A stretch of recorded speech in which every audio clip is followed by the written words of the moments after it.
Hello, everyone. This is Ed Denzel, host of Unfound.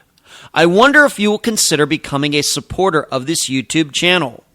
By pressing the join button below, you can receive, for just 10 cents a day, the video version of the podcast a day early, the Unfound Now episodes a week early, daily video updates from yours truly, and cool emojis to use during the Monday night live show. Please consider it as you watch the following spectacular video. Thanks. Dr. Grace Telesco came into our little part of the podcast world back in 2020, right at the beginning of the pandemic. Since then, I've appeared on her YouTube show many times, talking about disappearances, the Steve Pankey trial, and other topics. And the good doctor has even allowed me to speak to her classes a couple of times. Well, today you get to hear from her as Grace talks about her life, her career, and her faith. I'm Ed Denzel, and this is Unfound.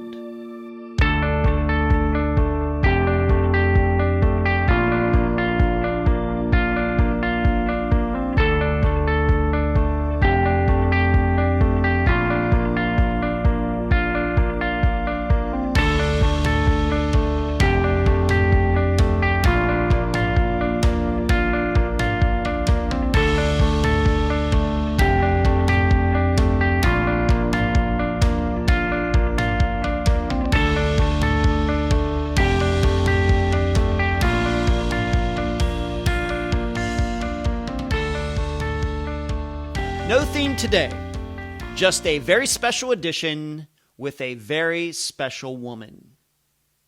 So let's get right to this. Unfound news. For the first time since March 2017, Unfound will release a two-part episode. The first one next Friday, December 16th, and the second one, December 23rd. Why? This will become obvious once you find out what the disappearances are, and I will reveal that at the beginning of next week. Next, this weekend on the Unfound YouTube channel, look for the next episode of Unfound Now, where I talk about a the man said type of disappearance out of Pennsylvania. Finally, we are quickly coming up on update episode number 13, which will air the last Friday of 2022, December 30th. Wow, did this year fly. Where you can find Unfound on these following podcast platforms: Spotify, iTunes, Stitcher, Podbean, and many others, especially outside the United States. The new podcast, Unfound Live, which comes out on Tuesdays, can also be found on these platforms. Social media sites: YouTube, Facebook, Instagram, Twitter, and the newest one, TikTok. Listener support sites: patreon.com/Unfound Podcast, paypal.me/Unfound Podcast. The website, theunfoundpodcast.com. The email address, unfoundpodcast@gmail.com. And please mention Unfound at all true crime websites and forums. Thank you. I'm so excited to finally have on an episode of Unfound Dr. Grace Telesco from Nova Southeastern University in Florida. Dr. Telesco, welcome to Unfound. Thank you, Ed. This is so cool because I'm used to the other way around, and now it's like I can relax. I can just relax and just answer your question. Yeah, the tables have turned, Grace. The tables have turned. So, yes, the listeners should know, they probably do know that Grace and I have been doing a live show on her channel, the Nova Southeastern University channel, Fischler College of Education and School of Criminal Justice channel on YouTube for a few years now, about 2.5 years. I wouldn't necessarily say call it monthly, but we try to do it monthly as much as we can. And it finally occurred to me, like last month, so November of 2022. It's a little rude, Ed, that you've never invited Grace to be on your show. To kind of switch things around. Maybe allow her to talk a little bit. So here we are, and it's great to have you. So yeah, it's been great to get to know you over the last 2.5 years. I can't tell you how much you've meant to me and Unfound. I really appreciate it. Right back at you. Serious. Okay. Let's start here. Let's just talk about your family. Where are you from? Brothers and sisters. Maybe describe the Telesco family, its culture, and everything else as a way to get to start to know you. Great. Well, again, thank you for asking me to be on, and I love all of your followers. They come to our show when we do it together, and I really appreciate them. So my family, well, I mean, it's not a surprise. I come from Brooklyn. I'm Brooklyn, New York. Born and bred, Bensonhurst. The scene of Saturday Night Fever. Like everything you see in Saturday Night Fever, is where I grew up in Bensonhurst during that time. During the disco era, I was an adolescent during that time. My dad was a bus driver for the city of New York, and he drove a bus in Bensonhurst. A very hardworking man who passed away 5 years ago. And my mom was a housewife, but then she went back to school and went all the way back. Like she got her GED, she got her bachelor's, then she got her master's in counseling and was a guidance counselor at Catherine McCauley High School, where she counseled these beautiful women who were on the margins, kids on the margins. And that's what my mom is all about. Wow. I have an amazing 9-year difference in my sister. She's 9 years younger than me. And I do have a brother. He's 11 years younger than me. He's on the job. I'm very close with my sister. And let's see, I have a beautiful spouse, Chris, who's a social worker, mental health professional, which is good for me because I'm a little insane and I need a little supervision around that. So I get that right at home. And the Telesco home, I would be remiss not to say our fur child, Shanti, who is Jack Russell, who's 14 now. And now she's she's always a baby. Our fur children are always going to be babies, right? Yeah. Yes. But she's getting older, and Chris, through marriage, Chris has a daughter and 3 grandchildren, 17, 16, and 13. So yeah, that's the makeup of the biological family. And then of course I have a larger family in the community, friends and ministry stuff. So okay, so Telesco, that is Italian. Absolutely, yes. Are both mother and father both Italian, 100% Italian? And well, 75% of us, 75% of my DNA is Italian, and the other 25% is Lebanese on my mother's father's side. So my grandfather was Lebanese. Wow. Okay. Interesting. Yeah, good mix. Good food. Okay. Good mix. All right. We'll talk about, I've only ever been to New York City once. That was like 19 years ago. It was like for 3 days. I really don't really know that much about New York City, although I have covered some disappearances there. In fact, one in the Brooklyn area. Talk a little bit about growing up in Brooklyn. You've already described Saturday Night Fever, which is a movie I've seen many times. What was it like growing up there, going back to the 1970s? Yeah, well, I mean, when you grow up in an environment that's all you think that's your world. That's the whole planet is Bensonhurst, Brooklyn. Very heavy Italian, heavy family. There was a Jewish, it was kind of like Italian Jewish neighborhood. Okay. I was very active in the church, Catholic church. Very active. I play guitar, and I was always involved in playing for the mass. And so growing up for me was a lot of Italian food, a lot of family, a lot of church, Catholic church specifically. And yeah, I mean, it was wonderful. I think I was very blessed to live in a family that the universe decided to place me into.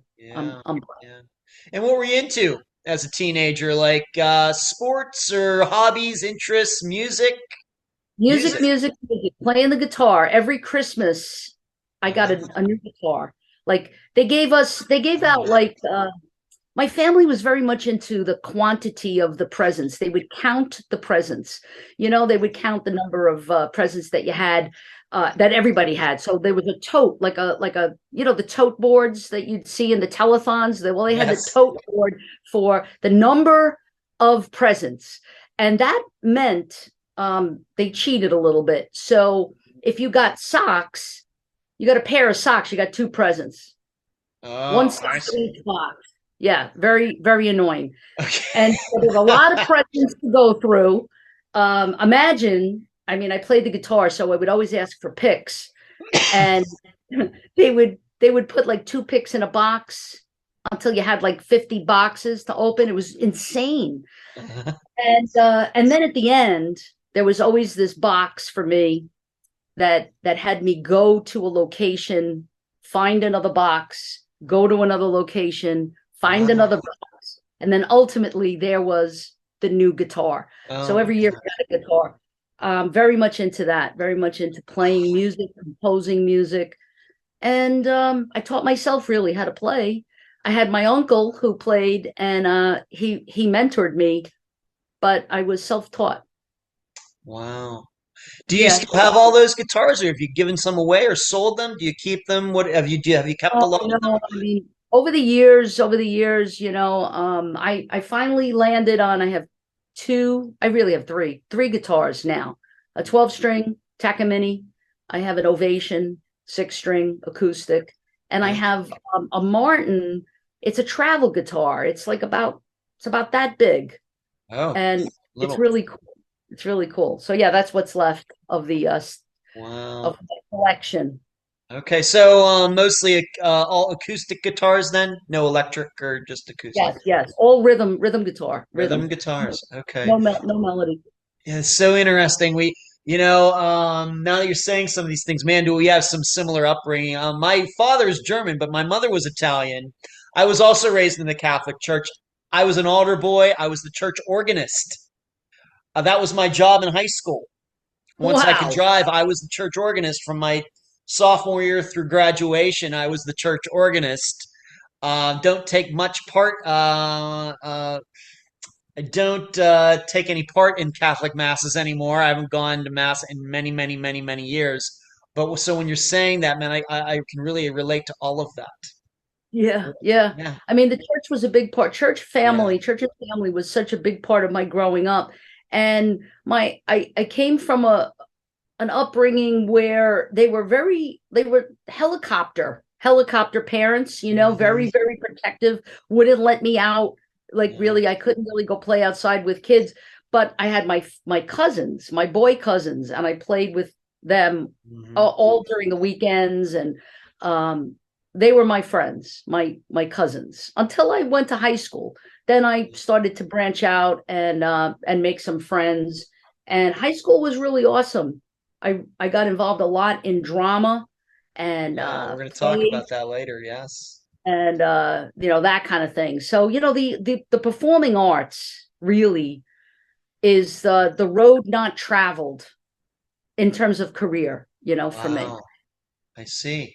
That's interesting. We're going to talk about some of these socio-dramas in your filmmaking later in this interview. Of course, as you know, I was a filmmaker myself, and we can certainly relate to each other on that level. But we're going to talk about that later. So let's move on to this then. How did you decide to become a New York police officer, the NYPD? How did that all come about? Interesting. Well, my father, I told you my dad was a bus driver for the city of New York. And he instilled within me, and for this I am forever grateful, the notion of civil service, to be a public servant. He was very much into the benefits that you could get as a result of working for the city. He was a city worker. He got, free medical, free prescriptions, free eyeglasses, 20-year pension, 20 years and then a pension. So like these were the things that he always talked about and mentored me and guided me in that way. Originally I wanted to go to Juilliard. That's the truth. And I went there on an open house, took the application, started to fill it out, and got really scared. I got scared because I have no classical training at all. Everything is just sort of natural, organic talent. And I got nervous about the audition and I didn't think I would make it. So I just pulled the application and went a different way. And that different way was take the test to become a cop. Wow. And they called me. Now, there's not if I would be not telling the full picture if it was, the truth of the matter is that when I was a child, I played FBI agent all the time. Cops and robbers stuff, especially with my cousins. And I love the idea of being a cop. I also really like the idea. I played three things. Okay. I played cops. I played teacher with the chalkboard. Yeah. Doing the lessons and writing in a grade book and all of that. And then the third was making believe that I was a priest and serving mass. Okay. Do you remember Neckos? Remember Neckos? Yeah, those are like candies or cookies or something. Yeah, right. Yes, so I mean, sure. I would give those out as communion to my toys and my stuffed animals. I would, arrange them so that we would have mass. They were my congregants, and I would put on vestments and do the mass. So it's really interesting because when you fast forward the tape, what I am today is three things: a teacher, I was a cop, and I'm an interfaith minister. Yeah. So there it is. It's crazy how that works out. It's really that's interesting, and that's interesting. Okay, so you decided. So when you look back at Juilliard, do you think that was a mistake? Obviously, you've had a great career. Of course, you've gone into education, but do you think that you would have made it at Juilliard? Do you think that was the right decision back at the time? Did you scare yourself out of it, or maybe was that the best choice? Do you think had you gone there, maybe you wouldn't have cut it? What do you think now? I mean, I think that there's a lot of people who are in the performing arts that are not necessarily graduates of Juilliard. So I don't think that Juilliard is really the be all and end all, not putting it down, great respect for it, but just saying that I don't know if that's the only way to get to be either famous or just immerse yourself in the performing arts in whatever that is: music, playing, filmmaking, acting, screenwriting, whatever it might be. Right. But the universe is so cool in that I still get to do all of that. So I still get to play, and I still get to do films and work on that and do plays and whatnot, but in a different way. And dare I say it, Dr. Telesco, that you're probably one of the few people who ever went to NYPD where it was like Juilliard or NYPD, Juilliard or NYPD. I can't believe that too many have those two choices because they seem to be on the totally opposite ends of career choices. They are. Yeah. I mean, I would have liked to have gone maybe to a high school for the performing arts or something like that, or gone into filmmaking school. There's a place. There's several places where you could pursue that if you wanted to, and it's never too late if you want to do that. But for your viewers who are watching, when you get to be 62 years old, you look back and you go, I shouldn't have let that scare me. Maybe I should have pursued that, kind of thing. Yeah. Okay. So what was the year that you finally entered the academy at NYPD? I was 23. It was 1983. Wow. And by that point, I was on my own. I had my own house. I owned my own house at the time. It went for $40,000 in Brooklyn, Prospect Park. Okay. If you can imagine that. And ultimately I gave the house to my mom, and then she wound up selling it for like close to $1 million. Oh my goodness. So I joined when I was 23. Mm-hmm. I was one of very few females at the bet. time. Yeah. I am short in stature. So yeah, I'm not dunking any baskets right now. Baskets. So, it's hard for somebody who is small, female. But I did my best. Mm-hmm. And I wound up, when I finally got out of the academy after the training, the 6 months training, and went into the field, I worked in the housing projects in Brooklyn. And as a female at that time, there wasn't a lot of people who wanted to work with you. So I was alone a lot, on foot, in the projects, on 4 to 12s, on midnight tours, walking afoot, because you get a car only if you have a partner in New York anyway. Okay. Here in Florida, you don't have a partner at all. Right. But there, you only got a car if you had tenure and you had a partner. So I walked a lot by myself, and I still was able to make over 150 arrests, which, and you always called for backup, and you always got help. Yeah. But there were a couple of times where I made the arrest without help, without assistance. And thank God, I never was injured, seriously injured, and I never had to shoot my revolver. That is amazing. And yes, we had a revolver. Yes. I had a revolver. Yes, yes, things have changed since then. Yes, revolver. Yes. If we could just backtrack maybe just for a moment, just to give the ideas. What is the NYPD training? What those 6 months, just in general? What are you doing in those 6 months for the I don't even know, so I'm even asking for my own knowledge. What does that entail?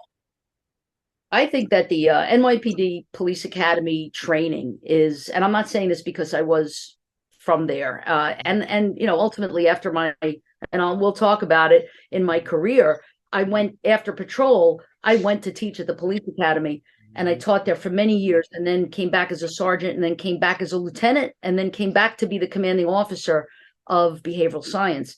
So yes, I'm biased, no doubt. You're allowed to be. You're allowed. I will tell you that it's 6 months of training. It's 8 hours a day, 5 days a week.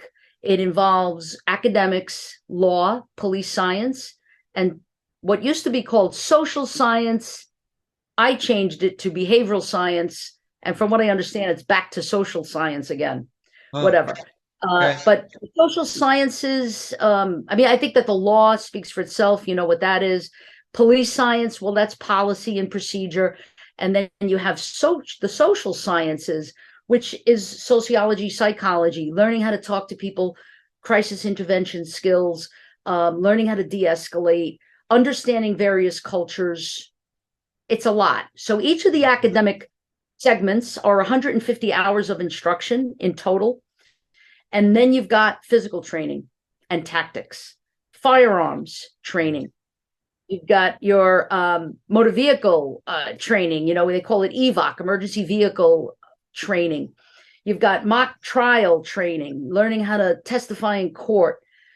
You've got the firearms training is learning how to shoot. And then you've got the fun house, if you will, the TAC house, where you learn tactics and firearm simulation and all of that. Yeah. It's a big curriculum. There's a lot of role playing that the candidate will go through, simulation training, and ultimately culminates in when the big classes were going on. And when I was teaching at the police academy, the big classes, I'm talking about 2,000 at a time, right?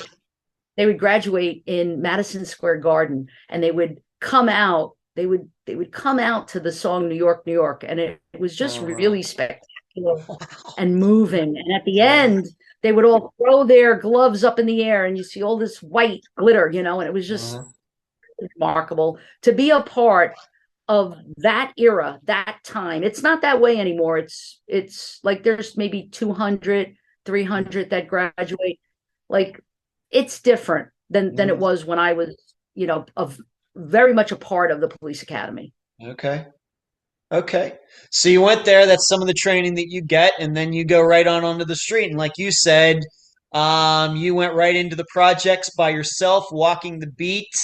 Is it just something that you get assigned, or is like there a pecking order, or how does that work? Yeah, Because you ended up there. there's field training. So the first three months is field training. You get a field training officer. He or she, mostly he, will guide you through the process. And one of the first things you hear when you get out in the street is forget all that stuff you learned in the academy. Okay. And you're like, forget all that stuff. I just spent 6 months, memorizing it. What are you talking about? Forget it. And they're like, well, there's the academy way, and then there's the real way. And, that's a big disconnect, I think, for recruits. And I think that that's a big disconnect for policing in general. I think that that's the first place where there's a bit of the train is going off the track.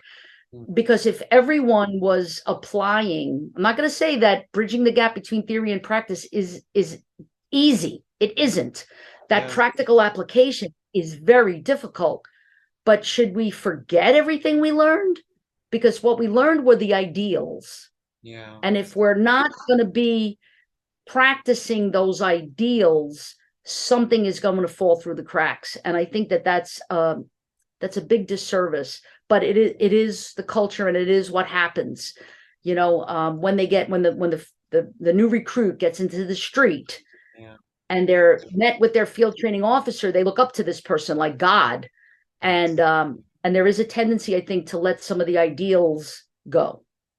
But then, how do you pick where you go? You get 3 choices, and it's luck of the draw. Wow. Of course, if you have a hook, which is what we call it in policing, if you have someone higher up who could make moves for you, that happens too. Okay. All right. And I just, and the listeners know that every interview that gets done for Unfound, we follow an outline, and Grace and I are following an outline just like every other guest who's been on here. I even have it written in my notes that my perception, I've only been to New York City once, but like I said, that wasn't until the 21st century. But my perception of New York City, like in the 1980s, was kind of a rough place. When I think of New York City, I think the French Connection from the 1970s. Is that how it was? Was that your experience as a police officer? Yes. And where I worked specifically was an A house.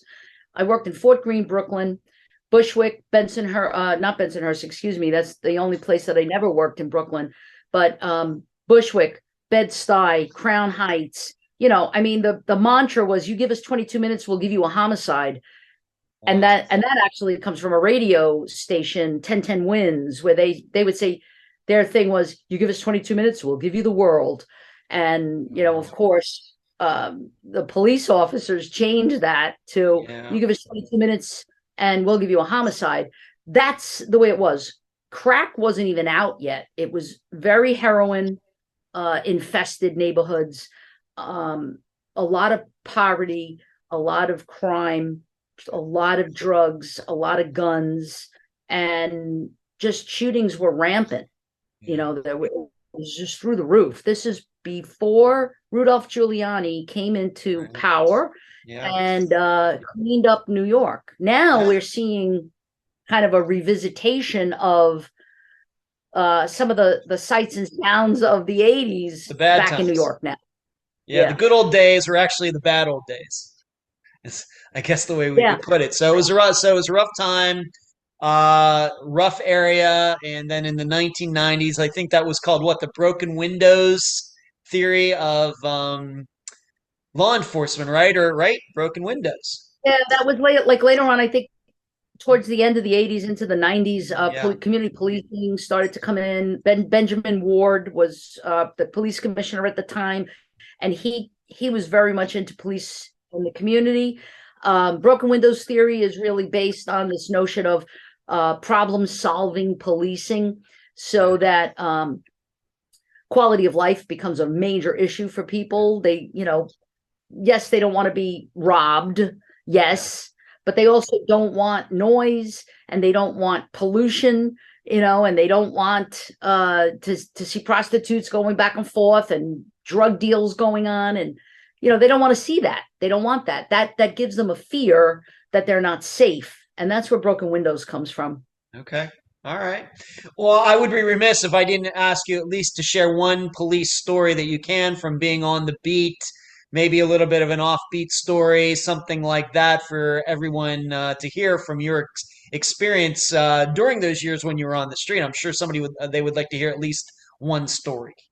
I'm going to tell you two stories, all right? All right, real quick. Two's good too. Yes, please. All right, so two stories, because one is funny and the other is tragic. So, okay. I received an award, a medal for this one. Okay. And it was an investigation. It wasn't like cops and robbers as like beat up, people and people beating you up and all of that kind of action. It was much more of a sort of law and order kind of a story. We came across an 8-year-old who had been brutally raped on a roof landing in the projects. And through investigation, like real canvassing meaning, knocking on doors and interviewing people. What did you see? Good interview techniques with the child and the mother, understanding to separate the child from the mother because the child wasn't saying anything. The child was actually hospitalized for serious injury. It turned out it was two young boys, a 14-year-old and a 15-year-old, who she didn't know. And she wouldn't come clean. She wouldn't tell the truth. She wouldn't tell the story in front of her mother. And I didn't get that right away. But then finally, I saw some nonverbal communication that made me think she's hiding something because she doesn't want to say anything in front of her mother. She kept on saying she was beat up, and she wouldn't say. And the doctors knew what had happened. I mean, there was trauma there. So it had to be a sexual assault, but we needed to get her statement, and she wouldn't give it. Finally, my partner took the mother aside and kind of in a kind of subterfuge, just like, oh, I need you to sign some documents or whatever, and took her away while I talked to the kid and got the true story. And she knew where the kids lived. She knew of them, but she didn't know them. And so we made the arrest, and it was a very long case. Like, it took hours.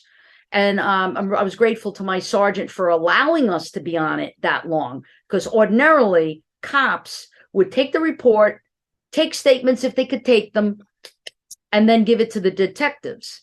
And I was pretty new, on the job. I had a partner by now, and that was because I was very active cop. As a solo foot cop, I was active. And I proved myself. So I got a partner who was awesome. And the sergeant allowed me to stay on the case. So we stayed on the case, and we made the collar. I wound up getting an award for that, a medal. And the sad part of this story is that now this is considered a juvenile offender status. So that means that they should have been tried as adults. But that's always up to the prosecutor. Now, the prosecutor decided no. He's going to give it to family court. It's not going to be criminal. Therefore, those kids, that 14 and 15-year-old who brutally raped this 8-year-old, who probably will be scarred for life, was still in the hospital, and I was still in the courtroom when those two kids got up and went free. They were released on their own recognizance, and they probably got probation for it or something. But that's a sad story. The funny story, the funny story is that I was working anti-crime undercover in plain clothes, and I was in Bushwick area of Brooklyn. And we got a chain snatch. What they used to do is they would jump up to the bus stop. And, we would have the buses were old buses, and they had the windows open. And so the perp would jump up, grab the chain and flee. Okay. But we were there, we were watching. So we chased the guy, chased him all the way through the projects. He hid underneath the car. We had our weapons out, told him to put his hands out, and then all of a sudden a round went off. And I mean, the bullet, like, I could feel the bullet like go breathe by my face. Like it was like so loud right here. Wow. And I'm like, oh my God, like, shots fired, right? Yeah. Fired. But it was weird because it was coming from like this direction, not this direction. And the guy is like, you shot me. I was like, holy crap, what happened? And as it turns out, it was my partner was nervous. He had his finger on the trigger. Round went off, shot the car where the guy was hiding underneath. Yeah. Shot the radiator, and it was radiator fluid that was on him, and he thought he got shot. Oh my gosh. Oh my God. Well, I have hearing loss as a result of that here. It's permanent damage, scar tissue, and a big internal affairs investigation. But that's my shootout story. Oh, did he have to ask, did your partner get in trouble for that? Yeah, of course, never mentioned any names here. Did he get in trouble? I suppose he did. Yes, they separated us immediately. We weren't allowed to talk to each other, so we couldn't get our stories straight of what was going to be said. It was an accidental discharge, but it was reckless, and he got in trouble. I didn't. Thank God. Wow. Okay, so there's a couple stories. Very sad story about this 8-year-old. I mean, every person's nightmare. And then I didn't know that was a thing. Of course, jumping up. I don't know if you're not a New York City person. I wouldn't even guess that was a thing. People jumping up into buses and stealing gold chains and things. That's something I guess I wouldn't have ever. So there's more stories, but I just always think that's a funny one. Yeah. It didn't really end that badly, thank God. You shot me. I mean, can you imagine if it would have went down that way? Forget it. I know. I know. I might not be. I have to ask you this once again from the outline. Of course, New York City, more than any other city in the United States, of course, there's a lot of fiction stories. We know of NYPD Blue, Law and Order. There have been several over the years about policing and law enforcement, and of course, the prosecution side in New York City. Maybe just do a little comparison between the reality of being a police officer in New York City and what you've maybe seen on TV shows. And being that you're a filmmaker and do these things, maybe we can all combine that into this one topic. Absolutely. Please. Yeah, great. Well, look, the reality is it's hours of boredom, moments of terror. Okay, that's the reality of policing. Say it again, hours of boredom, moments of terror. And I've experienced some of those moments of terror. That doesn't fly in Hollywood. No, it doesn't. No, it doesn't. And there it is. Okay, so hours of boredom is going to be a change the channel immediately. That's right. And they're not going to get the ratings they need, and they're going to cancel the show. True. But the moments of terror is what they capitalize on. Now, there's a problem with that. The problem with that is that folks who are interested in policing are interested because it's sexy, it's exciting, it's dramatic. And victims look at it and they go, wow, they always solve the case within an hour. Yep, they do. That's cool. How do you do that? Well, none of that is real. Right. Like none of that is real. In fact, there's a CSI effect in the courtroom, right? Where jurors are listening and they're thinking CSI, DNA, fibers. Oh, there's a special light that can magically show all the evidence. Right. None of that is true. Right? There's some morsels of truth within it, but it's not dramatic enough. Right? Yeah. The reality isn't dramatic enough. The reality is boring. So it's problematic. It's problematic for who we attract, the kind of candidate we attract, the victim that we respond to, the juror who is listening to the prosecution and the defense, and this interferes with justice at times. So Hollywood is Hollywood, and Hollywood, they have their purpose, and I'm sure they meet their objective, but that's not real. And the reality is taking reports from victims and knowing that you're never going to solve this case. Mm-hmm. You know, going to a domestic violence incident and knowing that even though you help this woman or man get a restraining order, the truth of the matter is that what we know about domestic violence is eventually, if she stays or he stays, it will result in a homicide. Yep. Or a serious assault. Like, Yeah. all of that stuff is real. And knowing how to interact with humans, because policing is 100% human oriented, and it's about 70 to 80% service oriented. It's not cops and robbers. It's not that exciting. You're doing a great service to your city, to your state, and to the country overall, because you do swear to uphold the Constitution of the United States and the state constitution or city constitutions. So you're a public servant and you're doing an amazing job. I believe that it is not just a profession, but it is a calling. And I mean, I'm very pro police, but I'm not pro criminal. So that means that I'm not pro police who are criminal. Yeah. Okay. I have to ask, being maybe you still have friends who you worked with in NYPD, or maybe even going back while you were still on the beat. Did New York City police officers do they watch those shows? For example, like Law and Order. Was that ever something? We know how popular Law and Order was back at the time. Is this something that anybody even watched in the NYPD?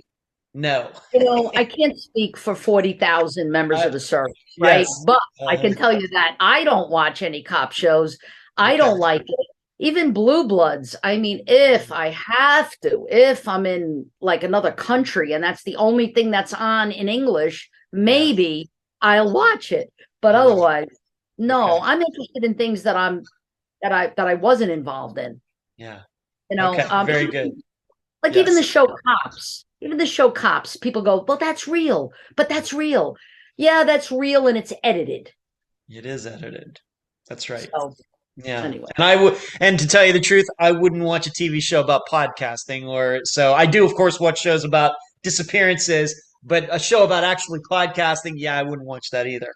All right, so let's move on to this. Now, of course, you were on the beat for some years, but eventually you decided, as you've already stated, that you went back to the training academy. Of course, I'm guessing at some point you had a choice maybe to do different things, maybe continue like in the hierarchy, or maybe go to be like a homicide detective. Why did you choose to go to the training academy back there? Yeah, I mean, that's a really good question, because my original career goal, was to become a detective and go the detective route. I worked in anti-crime. I worked undercover narcotics, and I was really a very high arrest maker. So very active cop, and really heading toward the more investigative angle, if you will, or track. And then I started getting really burnt out on patrol. I was even getting burnt out undercover and anti-crime. I was getting burnt out with it. And a memo came out announcing that they were looking for police academy instructors.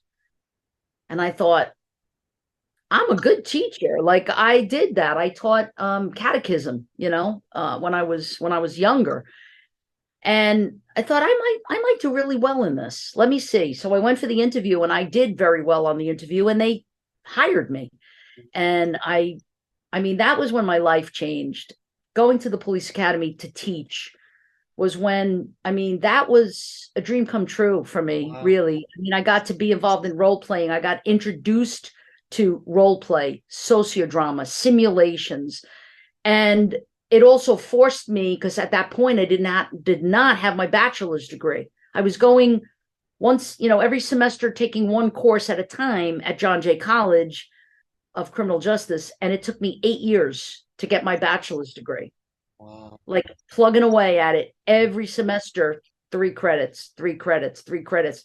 So being a police academy instructor propelled me to really dig in. And I did. I dug in. I got my degree. Then I went on for my master's. I got a scholarship to get my master's in criminal justice. I got it.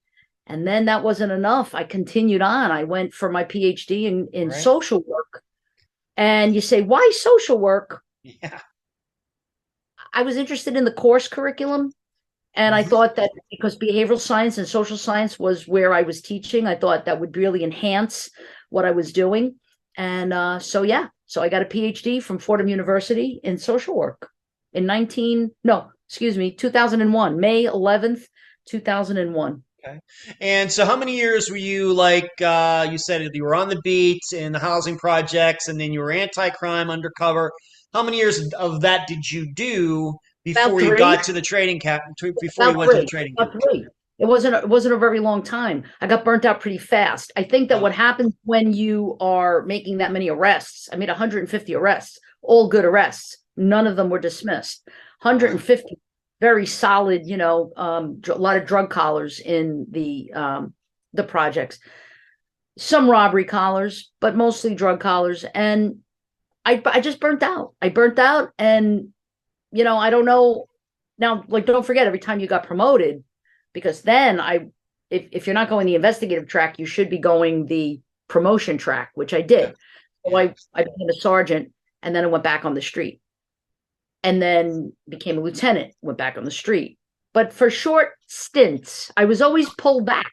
It was very much my police academy experience and career was very much like Godfather 3, when you try to get out and they pull when Michael Corleone says, every time I think I'm out, they pull me back in. Yes, I mean, they would pull me back, and I would get special assignments. I was a commanding officer of the recruitment section for a while, and I did a lot of work for the chief of personnel.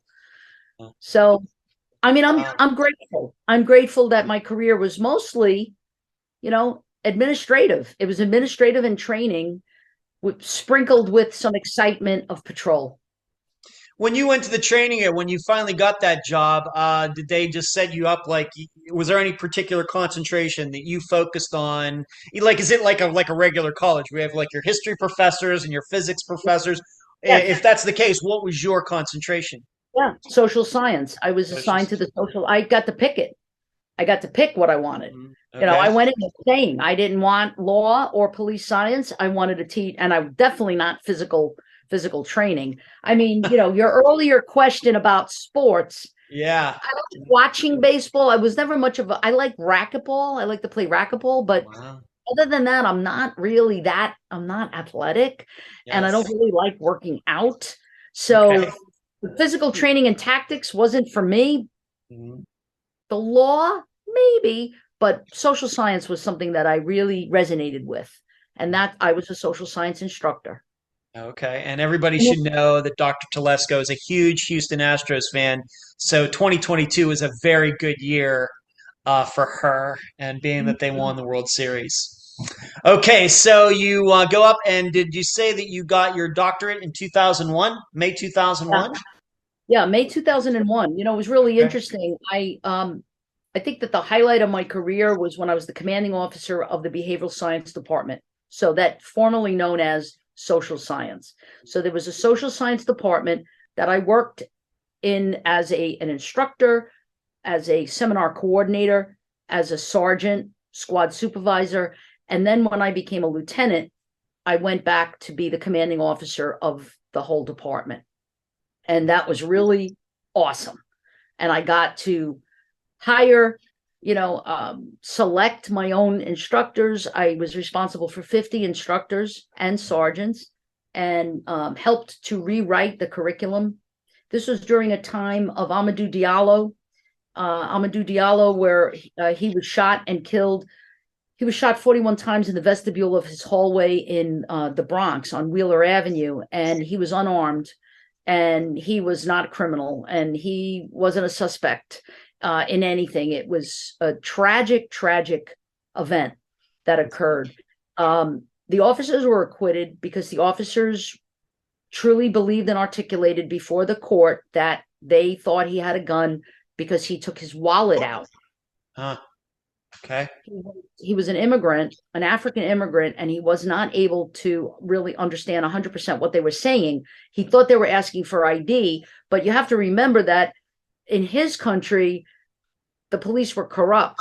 Yeah. And so he handed his wallet to them, and in that very quick movement, they thought he had a gun.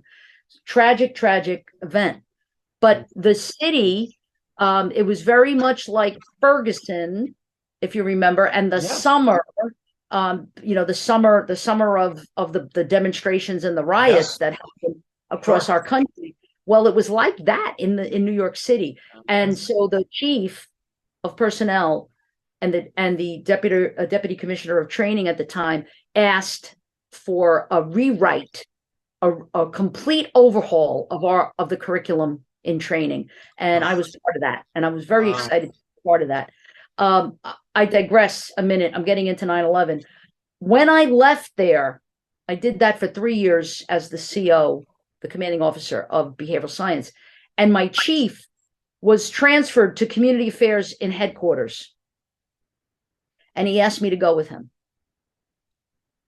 Now, when the chief asks you to go, you go. Yeah, basically. I'm guessing.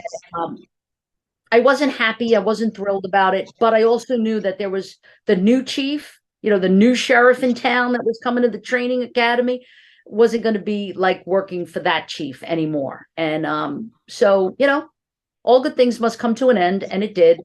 And I went with him to community affairs. I defended my dissertation May 11th, 2001. So I was Dr. Telesco, lieutenant doctor. And I remember thinking, I hate it here.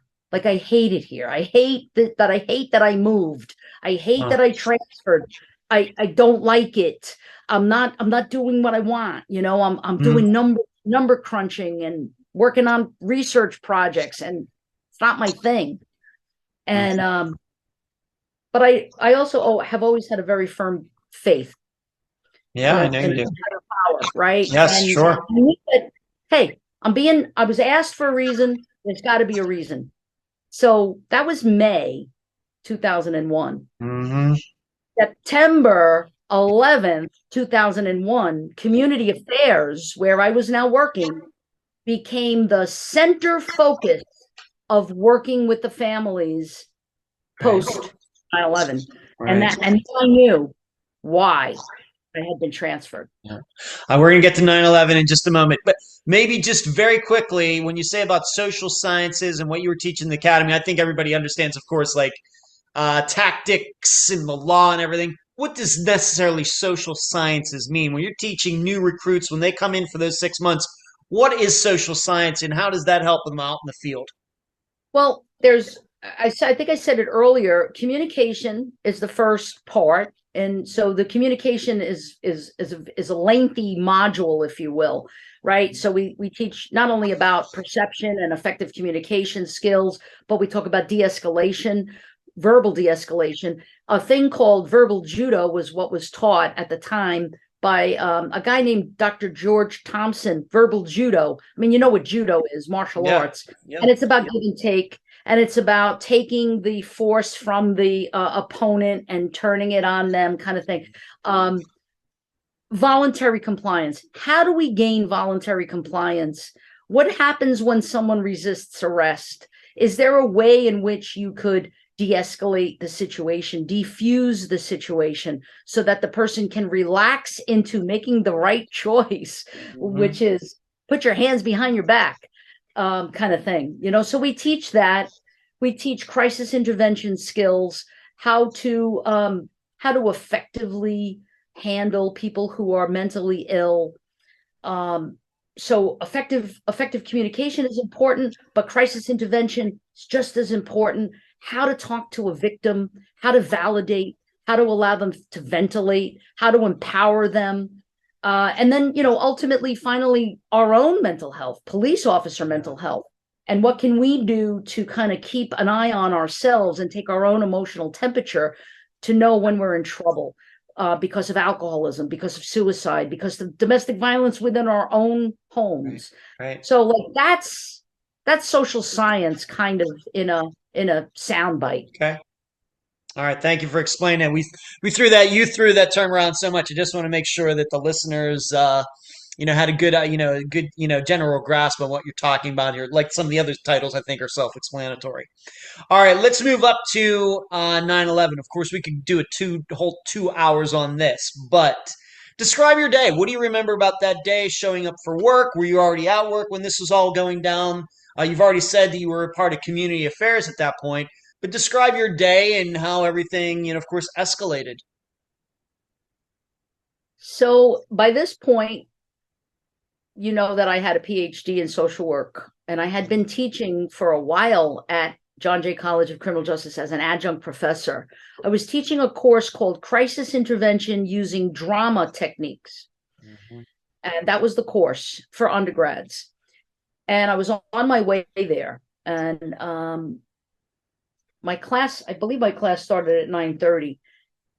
And that day, it was early because it was September 11th. So it was early in the semester. And I believe that day, my lesson was on what is a crisis.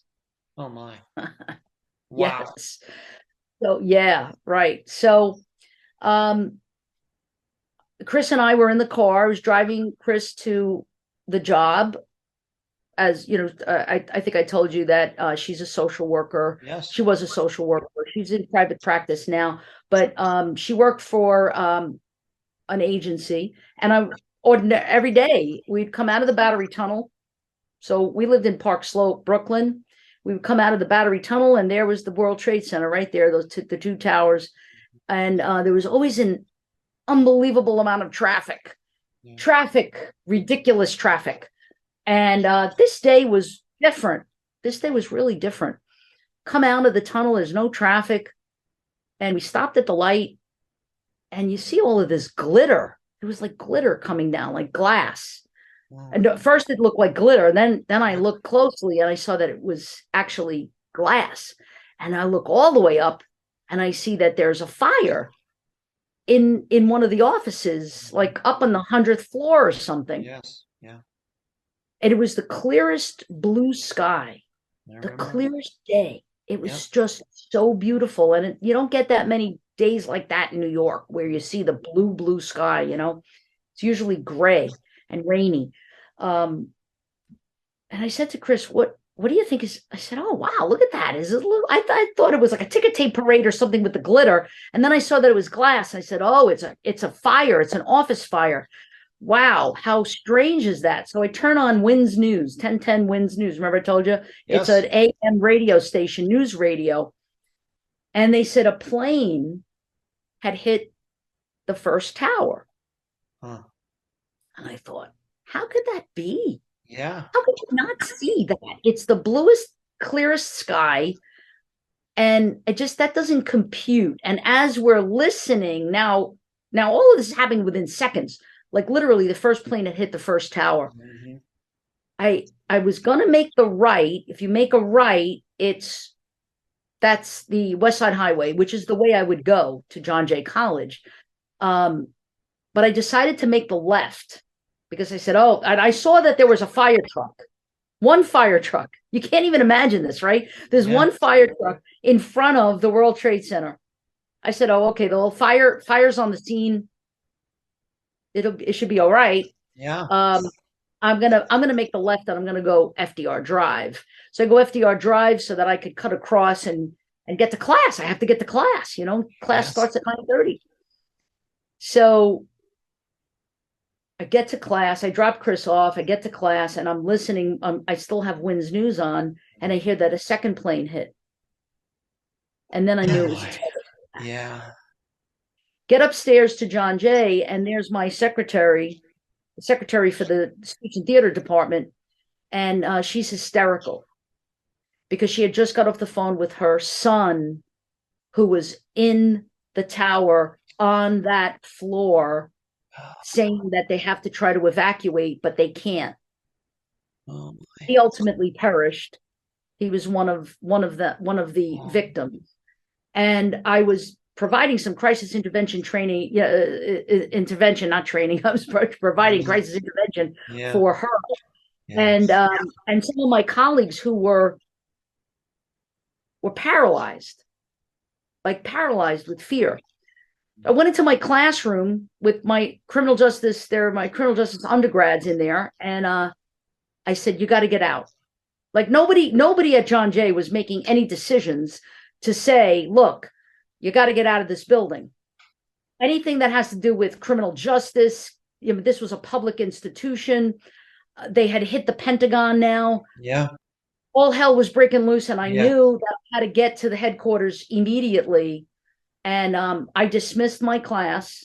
I said, get out, go to a bar or a restaurant where you could watch what's happening on television. Would not take public transportation right now. I'd stay away from that. Yeah. If you can walk across the bridge, maybe do that. But I would say really stay put and go into a restaurant or a bar. That was my recommendation, and I left. Okay. I got in the car. I had an unmarked police car, and I drove down 7th Avenue, and I stopped a cop who was in uniform. I identified myself. I said, I'm Lieutenant Telesco.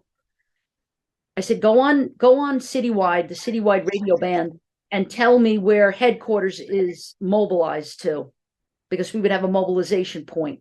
And I wanted to not waste any more time. I wanted to get to the mobilization point. He said, take my radio. I said, no, I don't want your radio. Just go on the Citywide channel and tell me where the mobilization is. He said, no, Lieutenant, I don't need my radio anymore. It's the end of the world. And I took the radio, and the rest is history. So he was like frozen the moment or something. He just totally brain totally locked up. Totally. And I say the story now, and I say the story a lot. I ultimately got the radio back to the guy 6 months later, because I was so immersed in the work that I couldn't get, it was my radio, and I made sure I took care of it and, charged the battery and all of that. But I realize now that this kid was in shock. Yeah. Shock. And that I should have said to him, get in my car, sit down.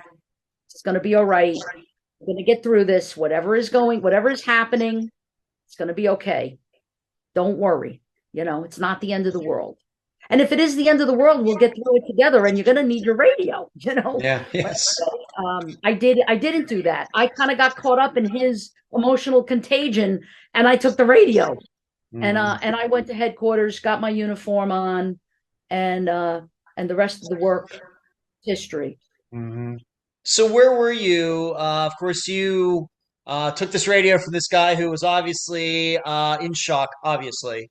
And where were you in your car, I guess, when the towers actually fell? And did you at that point realize right away how many officers and firemen had been killed, or was that something you learned later? But where were you when both the towers fell? By the time the towers fell, I had walked into headquarters, which was on lockdown, and everyone had been evacuated. I had my unmarked police car. It was a Crown Victoria, a beautiful gray Crown Victoria. And I basically barreled into headquarters, into the garage. The cop was trying to stop me, telling me that headquarters is evacuated. You can't get in. The towers had fallen at this point. And, there was really no Verizon signal. The Verizon tower had come down or had been interfered with. I know Con Edison, which was like, New York's version of FPL, had been damaged or something. There was a whole bunch of stuff that was going on that was preventing us from using our cell phones. And so I basically, and I am that way.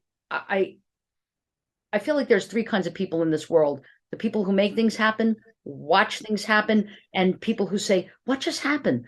I'm a make things happen person. I've always have been. And so I wasn't going to allow this cop to tell me I couldn't go into headquarters and get my uniform.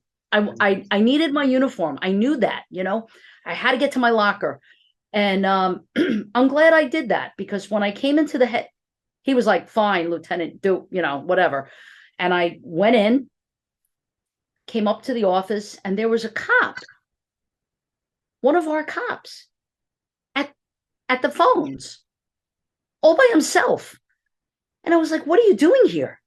From what I understand, headquarters has been evacuated. There's not a soul in this place. What are you doing here? And the phones are down anyway. He said, well, the chief told me to man the phones. I said, well, I'm telling you, as soon as I get changed, you're coming with me and you're driving me. So that's what we did. He got in my car and we left and we went to where the mobilization was, which is under the Manhattan Bridge. The Brooklyn Bridge was too close to the World Trade Center and too close to City Hall. And so they didn't want that to be a target. So we went under the Manhattan Bridge, and that's where we were all standing around in uniform waiting. Wow. Now, there was a whole crew at Ground Zero. Yeah. There was a whole crew. Whoever was assigned that precinct was there already. Some had perished. Yeah. Some were helping people over the Brooklyn Bridge. There was a lot of stuff that was going on, chaotic scene, a critical incident that was unfolding, right? So here we are as kind of like the backup, if you will. Everyone assigned to headquarters was under Manhattan Bridge waiting for orders. And we're waiting and we're waiting and we're waiting. And I'm out of my mind right now because you got to be kidding me. Like we have to do something. So I went up to the chief and I said, why are we standing here? What are we waiting for? And at the time, they were thinking we would be assigned to the bucket. Do you remember the bucket brigade where that's what they called it? Cops and firemen were like lined up with buckets trying to remove debris. Yeah. Because they didn't want to get in there with any kind of like machinery, because what if people were there buried and need to be, rescued? It was still a rescue, right? It was still a rescue for weeks. Yeah. 2 weeks. It was still a rescue until it went to a recovery. Mm-hmm. So my boss, anybody who's watching and knows me, and anyone who I have ever worked for, if they're watching, they know that I'm a pain in the ass. I'm like, we got to do something. We got to do something. We got to do. What are we doing? Let's go. And finally, he just said to me, Grace, what do you want? What do you want to do? What do you think we should do? Mm-hmm. And I said, we're community affairs. We're supposed to be intervening and interfacing with the community. There's got to be thousands of victims, which means there's thousands of families. Don't you think we should go to the morgue or hospitals or something and assist in some way? And he was like, get 5 guys, get a van, and go to the morgue. And that's how my work started. And then I became the interagency coordinator of mental health services, and interagency because we worked with the Red Cross, and we worked with mental health, with the City Office of Mental Health. We worked with FEMA. We worked with the FBI, and a whole bunch of different, chaplains, therapy dogs. It was a whole team that eventually like morphed into this thing of assisting families and bringing them to ground zero. And that's what the work was. It started at the morgue. It went from the morgue to the armory on Lexington Avenue. And then that was too small. And then we kind of took over Pier 94, Pier 92, which is by the Intrepid. If anybody's familiar with Manhattan, there's the Intrepid is there. And it was a warehouse. It was like these warehouses that they transformed into family centers. And there was a lot of stuff that went on there. Like the family could come there, do a VIP missing persons report. They could receive all kinds of services. And one of the things that they could do was go with me and my cops by boat, by ferry, to ground zero. And we did that three times a day, taking families to the site so they could see for themselves, because many just were holding on to the hope that the person was hidden somewhere. Yeah. And then they couldn't start the process of healing, and they couldn't start the process of really even crime victims compensation, if you will, or insurance, until they got a death certificate. And many didn't want a death certificate until they took the trip with us. And that trip lasted about an hour and a half. And it was solemn, and it was sacred, and it was something that I was never trained in. I'm not a funeral director. Yeah. You know, they Right. talk about notifications. Like, that's something that Disaster Mortuary Services does. And I worked with them hand in hand, providing death notifications to families when we would find remains. I mean, imagine telling a family that we found the loved one's hand with their ring, and that's the only way we're able to identify them, and to return that to them. But can you imagine this No. dynamic of that? And I did that for about a year. And then 6 months after that, right before I retired, it was very, very important for us to provide stress management and crisis intervention for our cops. And that's what I did my last 6 months. Okay. I have it in the outline. Can you talk about how this all affected you as an officer and as a person? Being there firsthand. In the beginning, I was in lieutenant mode, what I call lieutenant mode, which is I'm sort of attached to my feelings, but I'm not. I'm doing my job, and I'm 100% immersed in my job. When the work stopped, when I retired, so I put in 20 years to the day, and I retired, put my papers in and left. And sometimes I regret doing that, honestly. But I think that I was running from it. I was just like, I'm done. I was toast. Emotionally, I was toast. Mm-hmm. And I provided crisis intervention like one-on-one to thousands of people. Yeah. And it was the same crisis. It wasn't like a different thing. It was the same over and over and over again. Not being able to give people answers, that they wanted and they needed. So I left, and I retired, and I really slipped into a pretty bad depression. Wow. So you went into a depression. Do you think it was necessarily about 9/11, or is it more just about retiring? Was it a combination? What do you think? I think that's a really insightful question, because I do think it was a combination. I don't think it was just, 9/11. I think it was, I had a 20-year career that was jam-packed. I was pretty well known at the end there, and did a lot of great things, a lot of really interesting assignments, and a lot of really great work. And retiring and now doing nothing. Yeah. And I not only retired, but I moved out of New York. So I moved out of New York. I moved to Pennsylvania. Are you from Pennsylvania? I am from the Pittsburgh area. Yes, I am.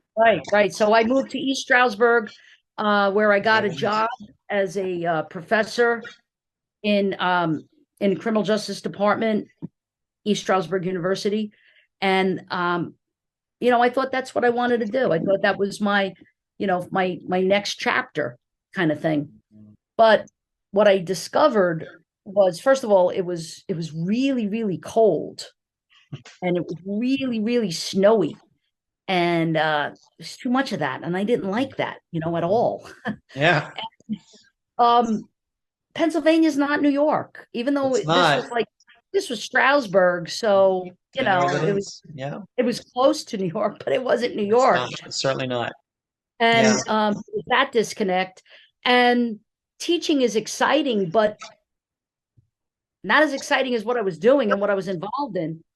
And then, I do think that 9/11 took its toll on me. So I started I was always a social drinker. I really always really loved drinking and did it socially, but had been drinking since I was 15 years old.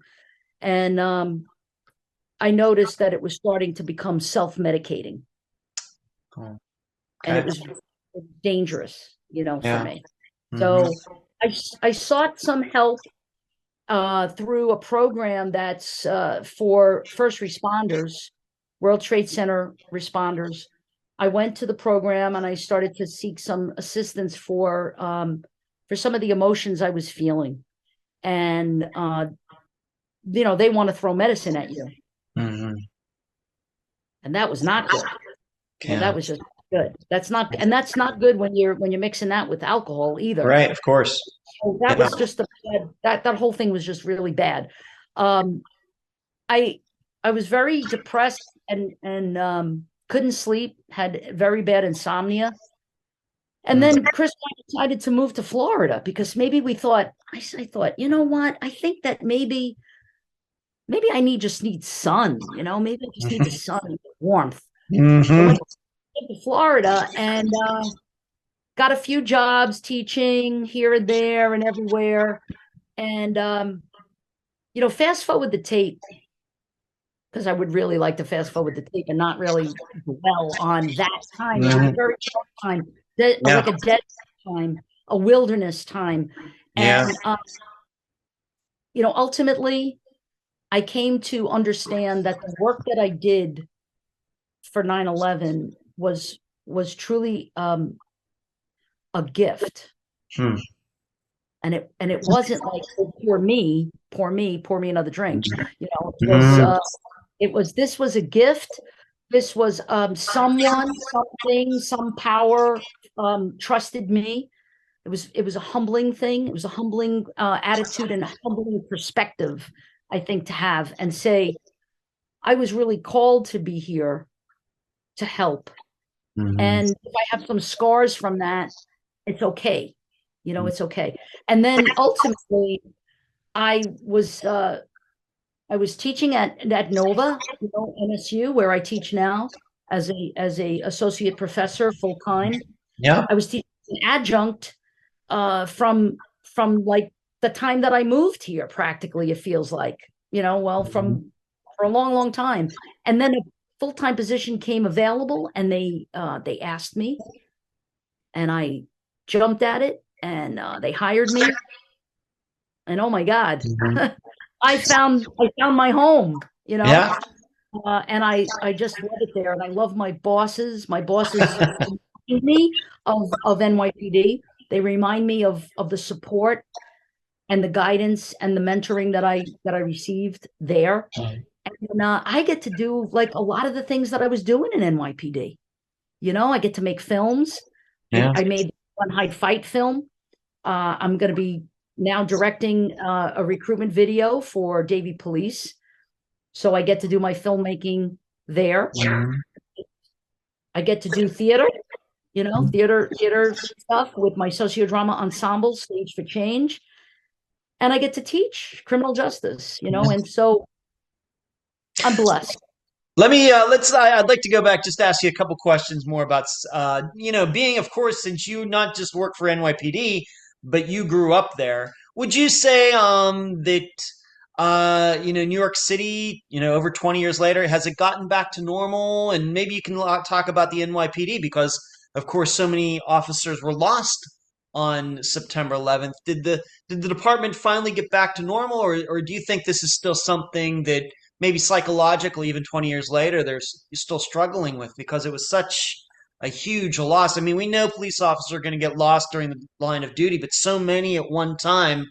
How do you look at that, once again, not just as a police officer, but as somebody who is a citizen of New York City first? Yeah, well, I mean, I'm aware of and familiar with two officers, Mhm. no, three officers that committed suicide that Wow. I know, that who worked with me. Yeah. And that like kind of sums up, like that's Mhm. kind of that's the worst case scenario, right? But Yeah, what about yeah. all of the others that are carrying around untreated mental health issues as a result of 9/11?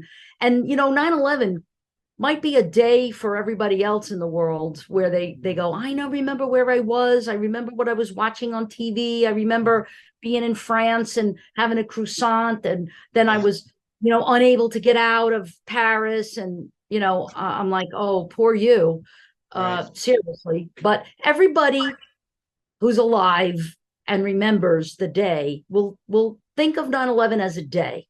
Yeah. For NYPD and for all of us who are involved, it is a period of time. It's almost an era. It's not a day. It's it is an era. days, weeks, months, years. Yeah. And police officers were not treated nicely by the administration in terms of expecting so much out of them, wringing them out. We're not cyborgs. We're not Certainly not. We're real people, and we have real feelings. All right, let's move on to this. I just want to ask you one more question, and we'll move on to your teaching and all these other things that, of course, make up you. If you can say, how many people did you lose on September 11th who you knew? Of course, we know NYPD is this huge department, but did you personally know anybody who got killed on that day? Yeah, several. I mean, one I went to the academy with. He was my colleague in the academy. The other worked right in our building. He was the video unit guy in the police academy. One worked right behind us in the 13th precinct. The female officer that was killed, Maura, and one other who was my recruit. So they were all in the area when the buildings fell. They were just happened to be like near there, and yes, like well, the most of video unit was dispatched to go take video. Yeah, right, of course. Okay. All right. Well, thank you for your recounting of all of that. I think you're the first person ever that I've ever spoken to in 20 some years who was spoken, even whether police officer or not, who was actually there on September 11th. I don't think I've ever spoken to anybody, regular New York citizen who was like in the area and everything. So thank you for that. Let's move on to this. We'll just jump right to Nova Southeastern University. That is eventually how you and I came to be acquainted a few years ago. And you've already stated how you eventually got hired there, and you are associate professor in their criminal justice department. And how long have you been there now? How many years?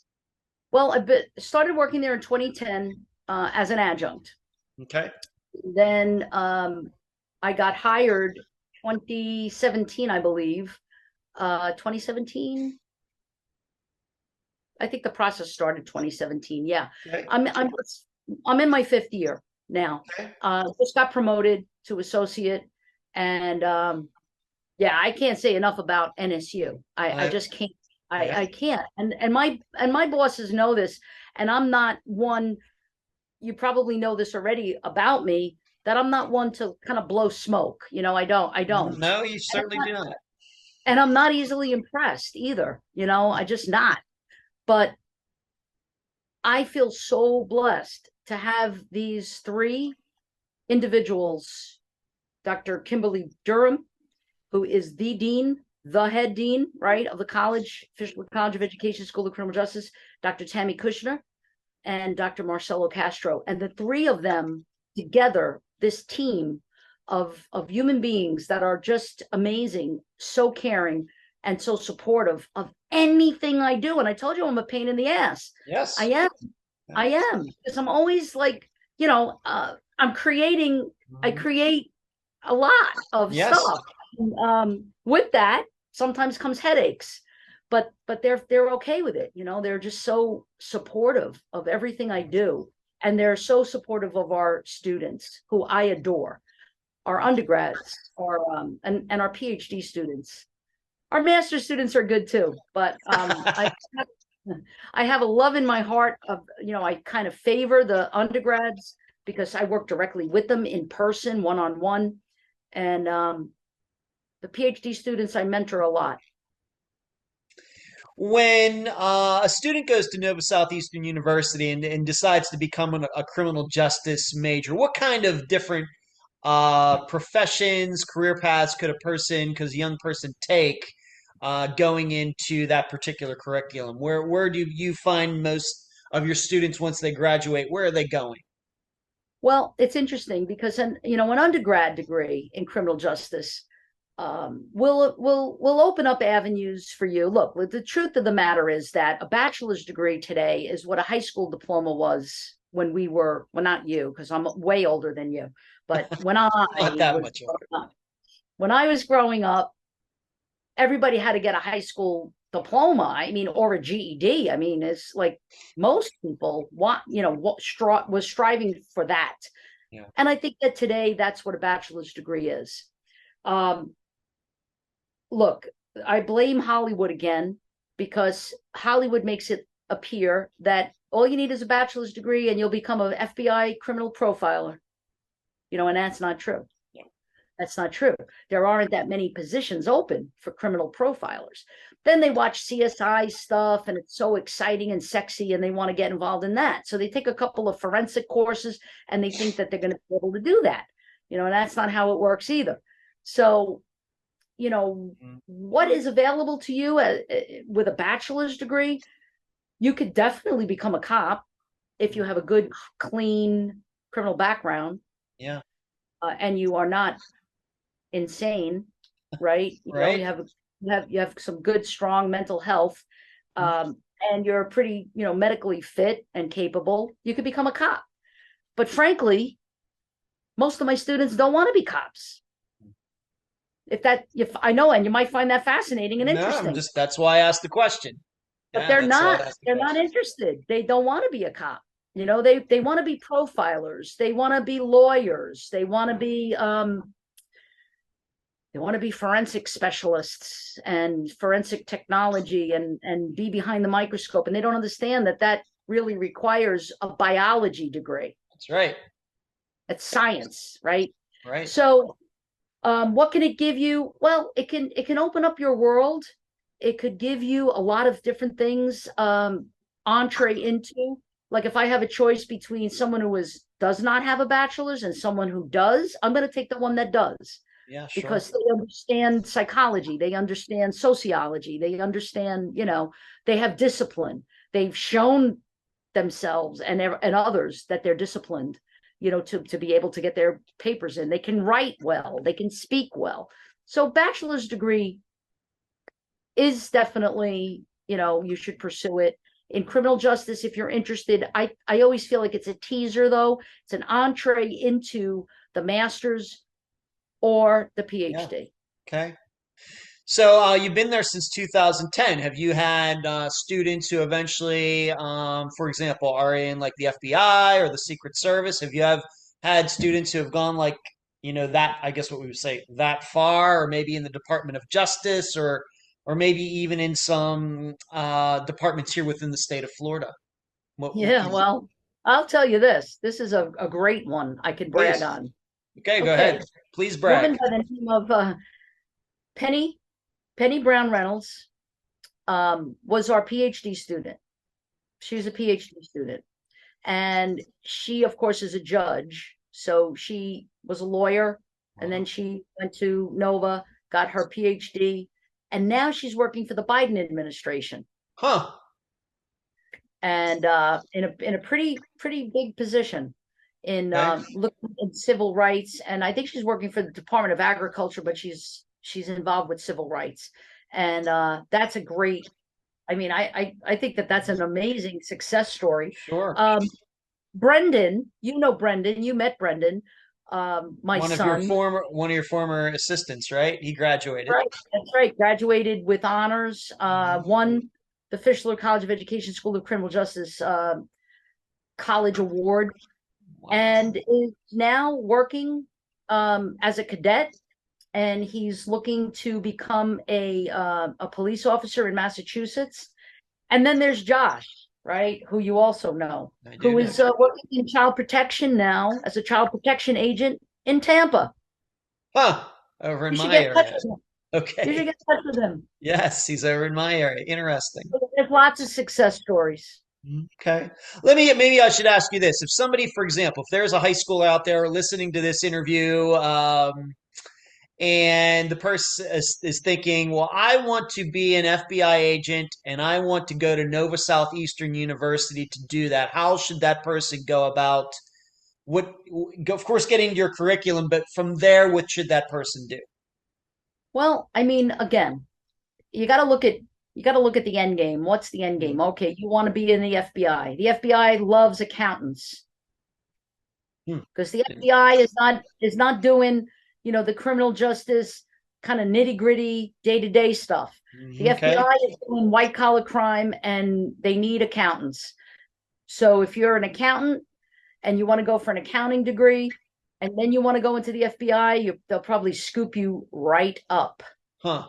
They would probably scoop you up before they would scoop up a bachelor's in criminal justice. Wow. Honestly. I mean, that's the truth. Huh. I wouldn't have expected that. That doesn't mean don't get your bachelor's in criminal justice. Right. It means, if you want to be in the FBI and that's your thing, you want that more than anything else, then look to see what the FBI is asking for and then take that degree. I see. Same thing with the DEA, same thing with ICE, same thing with any police department for that matter, if that's what you're interested in. You want to get up in front of a jury and you want to present your argument, then you need to be a lawyer. Yeah. And you have to have a bachelor's degree. So sure, bachelor's in criminal justice with a dual enrollment, like a dual track into law, awesome. And that's what we have. One of your assistants has that, right? One of the ones young people that I met down there in September. And Alex, both of them. Right. That's cool. Okay. Yeah. All right. Let's move on to this. You do these socio-dramas, and I'm getting the feeling this all started back when you were at the Academy in NYPD doing these role-playing. Now, you've brought that to Nova Southeastern. Of course, you are dealing with a bunch of people who are not in the drama department. You're dealing with people who are in the criminal justice department, or maybe they were in the drama club in high school. How do you get people like that to bring out their acting skills in these things that you set up? It's on the job training, really is. I don't have a lot of time with them to start giving them, theater techniques and acting techniques and all of that. I don't have that opportunity. Now, somebody like Shannon is involved in theater. Joey's involved in theater. So they know how to. Annie, I think, is involved in theater too. So they know how to act, but some of them don't know how to act and aren't actors. But I have this ability, I think, in working with them to pull it out of them. I think that a great actor just is a method actor. I really believe that. I believe that, you just draw upon your own experiences and your own emotions. And then I could make anybody into a great actor. I really do think that. Okay. And what purpose do these, and of course people want to see them and they're on your channel, the Fischler College of Education, School of Criminal Justice. If people want to watch some of these, what purpose do they serve? Well, I think that, first of all, socio-drama, it's a term that was coined a while ago. It is rooted in educational theater.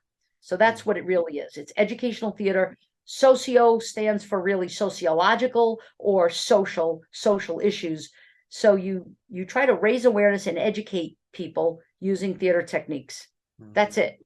So we do a lot of stuff around like addiction, child protection. We do some peer pressure stuff, bullying, domestic violence, sexual assault, lots of different things. We've done it for lots of different audiences. We're doing one for the United Way in March.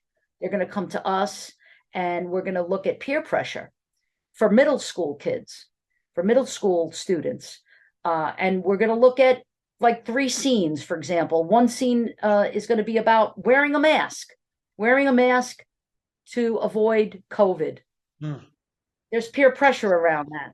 Yes, Like what if you're not vaccinated? What if you have what if you live with your grandmother who's, immune compromised and you're not vaccinated and your family is telling you to wear a mask to school and no one else is?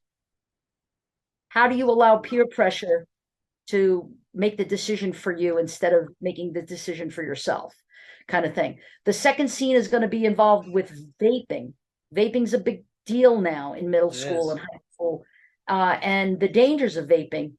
And then the third is going to be gummies, marijuana gummies, because now it's just like, it's not, wow, especially in these states where it's recreational use is okay. Yes.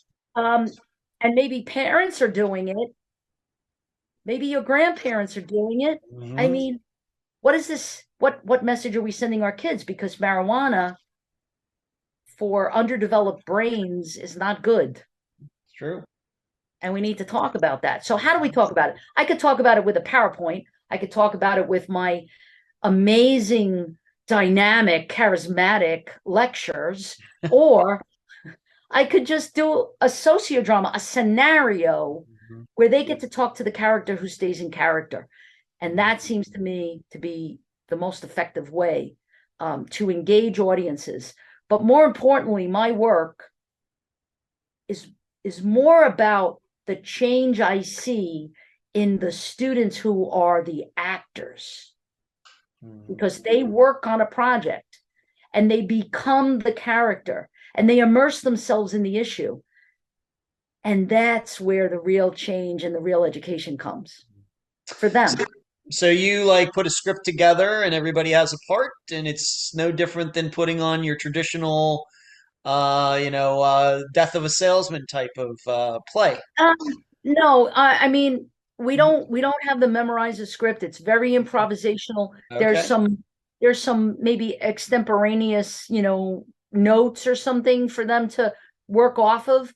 But I have found that when I actually put scripted lines in, that messes them up. Okay. That it's so much better when we're just doing improv, so it's storyboarding and brainstorming, but it's very loose. Okay. So we have the socio-dramas, and once again, if anybody wants to watch those, I urge them to go to the Fischler College of Education and School of Criminal Justice YouTube channel, where you can watch some of Dr. Telesco's students putting on these socio-dramas on a whole list of topics. Kind of connected to that is your passion for filmmaking. And where does it originate? Where does that come? You've already talked about, as a kid doing these pretending to be a priest, pretending to be a teacher. Where does the filmmaking come from? Filmmaking comes from the acting. And I think, now I don't know if anybody uses this term anymore, but ham. I'm a ham. When I was a little kid, I would put on shows for my family and make them laugh. That was my thing. So I never had trouble as a public speaker because I'm just acting. Mm-hmm. I know That's feeling. The truth. That's the truth. So I'm a big ham. I love the spotlight, and I loved movies. I loved watching movies. When I was before John Jay College, I went to St. Joseph's College and I mastered my major rather. My major was in theater. So I majored in theater, and filmmaking, screenwriting, all of that was part of it, right? And then I transferred to John Jay, but that love of filmmaking never went away. Being in the police academy, I had the unique opportunity to be able to make many films, many videos, one on domestic violence, one on recruitment, one on something called What's Right with the Job, because we talk a lot in our curriculum at the academy in NYPD about the bad things of the job, the things that make us as cops hurt inside, right? That was my watch. Sorry. That's all right. Dick Tracy. It's like a Dick Tracy watch. So that's all right. You were doing fine. That's fine. So what's right with the job became an important part of the curriculum, and we created a film about it, a short video. So I've been making videos for a long time. I also had the unique opportunity at American Intercontinental University when I was teaching there in Weston. I was working with a guy named Mike Sheets. Shout out to Mike, who's also a filmmaker extraordinaire. And we partnered on a full-length feature film called Beyond Good and Evil. And it was an hour and a half long. It was about a cop who was an alcoholic, a detective, a homicide detective, and it had a bit of a thriller feel to it. Okay. Yeah. It was really cool. Very B movie, maybe C movie. I've done those movies. I know the feeling, yes. So you wrote the script?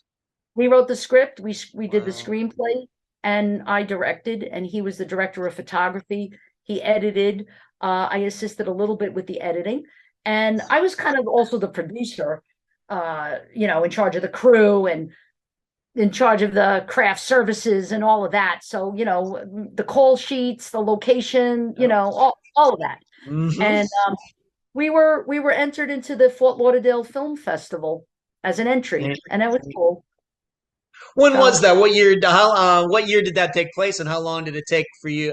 The entire production, how long did it take, and what year? I think it came out in 2007. I think it took like 6 months. Wow. I think it was a 6-month thing, 6 months long, and then it finally came out in the Fort Lauderdale Film Festival sometime in 2007. Okay. So, wow, 15 years ago. Yeah, someday I'll show you. It's on YouTube. Okay. The trailer is on YouTube. Otherwise, it's on a DVD. Okay. All right. So you did that, but no feature film since. No, I would love to. Okay. I would love to be involved in that. But okay. What's next is I'm going to be directing the Davie Police recruit video. Okay. All right, great. And I even have it in my notes here that you and I need to get together on writing a missing persons fiction series that we can put on Netflix, Dr. Telesco. I have that in my notes here. I'm just going to put that out into the universe and see if it can happen. Look at my face. Okay, smiling. Okay. All right, I'm going to hold you to something else. There's a lot that can be done on an iPhone. You can shoot I know. On an iPhone. And I have. So Okay. All right. Let's move on to this. Now, we touched upon this very early on in this conversation. Let's talk about, and being that I follow you on Facebook privately, I realize that your faith, your spirituality is a very important part of your life. In fact, I would say that of the pictures and everything that you post on your page, at least half of them have something to do with your faith. Why don't you talk about that a little bit, and how did that, going back to your police days, intertwine with that? Let's talk about that. Well, thank you for asking that question. I don't get a chance to ever really talk about that part of my life too much. I compartmentalize, so like at NSU and teaching, I try not to, mix the two. Yeah. Out of respect for everyone, the secular shouldn't really interfere too much with that. But it's very much a big part of my life, and I have always been a person of faith, always. And I have mentioned in the beginning, being raised in a Catholic family. I don't know, you may have heard some folks talk negatively about the church, and I am not a fan of that. I don't like talking bad about anything. I think that any religious organization probably has its problems. Yep. Just like police departments cannot be viewed by the act of one or two. I feel like when you have a Chauvin do what Chauvin did, that's a criminal. That's not a police officer. So, but it does put a black eye on policing. And in the same way, the church, whether it's the Catholic Church or any other religious organization, look at Islam, for example. I had a dear friend say to me one time, it wasn't just planes that were hijacked on 9/11. It was an entire religion that was hijacked. And, so when we look at various religious faiths and faith practices, I respect them all. I have respect for them all. And I can see that the essence of them are the same. The golden rule, be good, do good, faith in something that is greater than me. They all kind of have that in common. Now, maybe the Hindu thinks that when I die, I'm going to be reincarnated and I get to start, and maybe do it better next time, kind of thing. While you have the Catholic who believes if you were good, you have a shot at heaven, but really you probably have more shot at purgatory. And then you got to do your penance and your probation and all of that before you get to heaven. But I am a firm believer in spiritual, not religious. Okay. So the essence or the mysticism behind all of these faith practices, whether they're indigenous or Eastern or Abrahamic or whatever, I did, and I was called. I told you I wanted to be a priest when I was a kid. Well, that wasn't in the cards for me. But what was in the cards for me was going to a interfaith seminary in Manhattan called the New Seminary for Interfaith Studies. And I went there and I was ordained at Riverside Church in Manhattan. And I have been doing my ministry, my interfaith ministry ever since. And that was 2011. Wow. So about a little over 10 years now you've been doing that. Okay. Every Sunday. Okay. Once again, this is not something, of course, I know for the Unfound listeners, they know you because of of course, the shows that we've done every month or almost every month.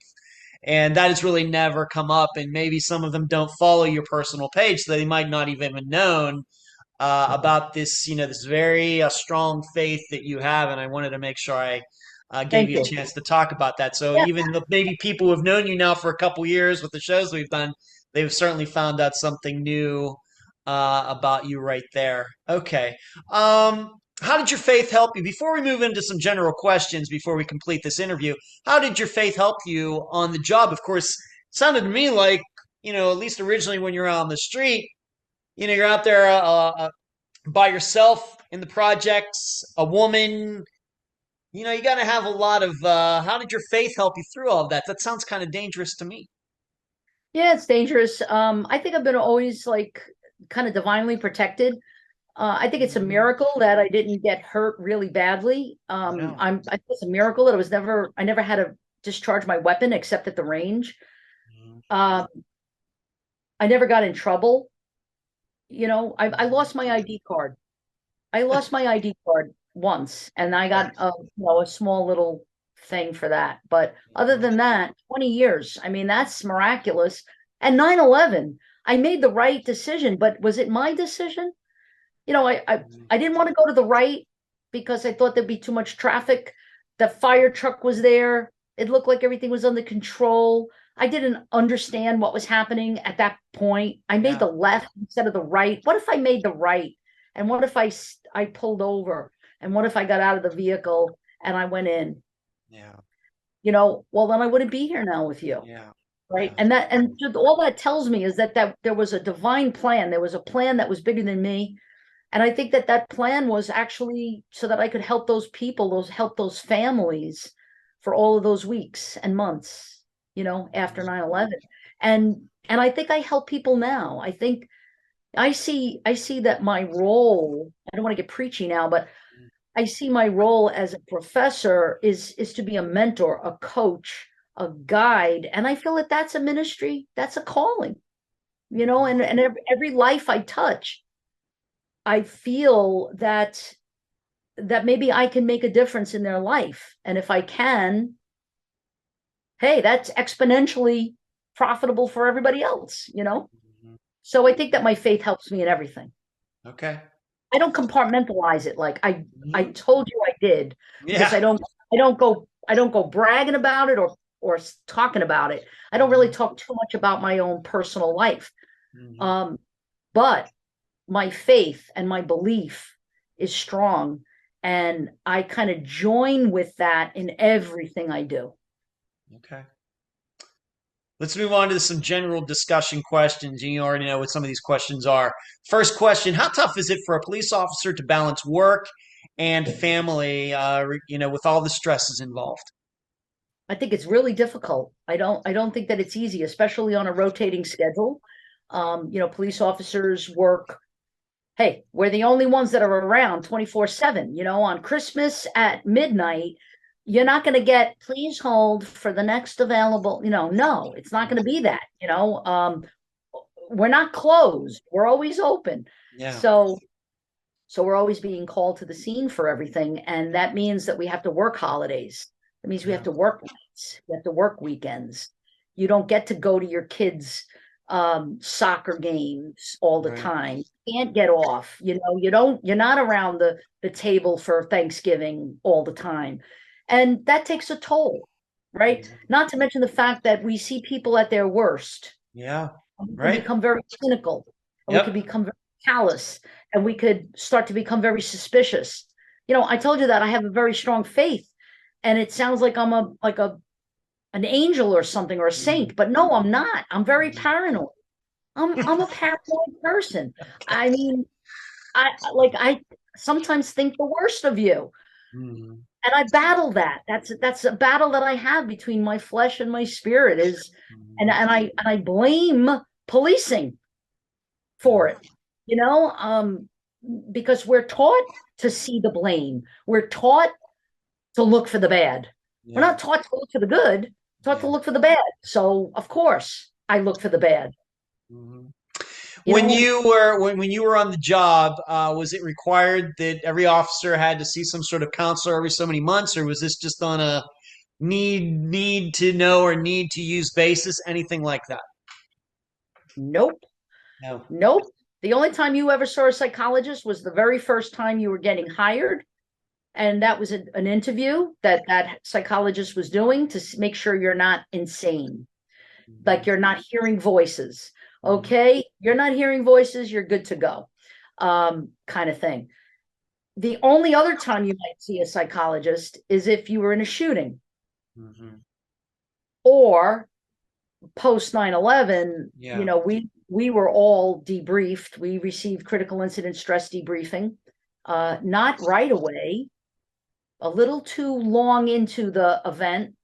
In my opinion, what I know now about the empirical literature, that it's dangerous to give someone critical incident stress debriefing too far away from the event.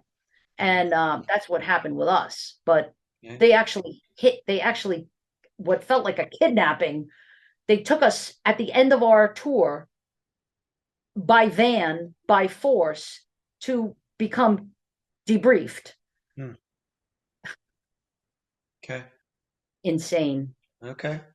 And I realize you're not on the job now, but is something like that changed now? For example, with the NYPD, anything? No, still no requirement that so many months officers have to kind of check in, have a little sit down. None. No. Only if you're in trouble. Okay. Let's move on to alcohol, like domestic violence at home. These are the big red flags. And then you'll have to see someone. Okay. Next question. Does the public require too much of police officers these days? I have examples for the listeners if they're wondering. Must be part psychologist for the crazy people, must be part marriage therapist for the domestic calls, must be part jack of all trades, saving dogs, changing tires for people on the road. Does the public require too much of police officers these days? It's not just these days. It's always been that way. Always been. Okay. Yeah. It's not, nothing has changed. Maybe over time, people want to invest less in social programs because they don't want their taxes raised, and they think that it's fluff. It's not as important. Social programs are seen as liberal, progressive, bleeding heart programming, right? Well, guess what? The more you cut that, the more police officers are going to have to step up to the plate and take care of that. But it's not changed. Policing is human oriented, 100%, and about 75 to 80% service oriented, and it's everything that you just mentioned. Okay. I even maybe have the example. Of course, I don't have any children, but sometimes even parents are using police to be like the parents. The parents can't get the child to do something. I've heard of instances where they actually call the cops and the police show up. Trying to scare the kids. Once again, this I don't know if this is when we first had the idea of policing in the United States that this was on everybody's mind. I guess that's Well, also what I'm asking you regarding this. that's definitely changed. Parenting in this country has changed, in my opinion. Okay. I see it up close and personal, with folks that I know, and I look at it and I go, "You're giving them whatever choice they want for breakfast? What choice? There's no such thing as choice. This is what you're eating, and that's it." Now maybe my parents were a little bit too much, but I think that parents now give too much latitude. They're afraid to discipline. They want to be liked. They want to be popular with their kids. I think that what we're seeing in society today is a direct result of poor parenting in this country. That's my opinion. That may not be supported by the literature, but that's my opinion. And yes, I think that why do people resist the police? Why do they resist arrest? Why are they committing crime? First of all, why are they offending? Why are they not abiding by the rules? We don't abide by the rules anymore. Nobody abides by rules. That's what it feels like. And why are we resisting the police? I think that parents need to start teaching their children to be respectful of authority. Okay.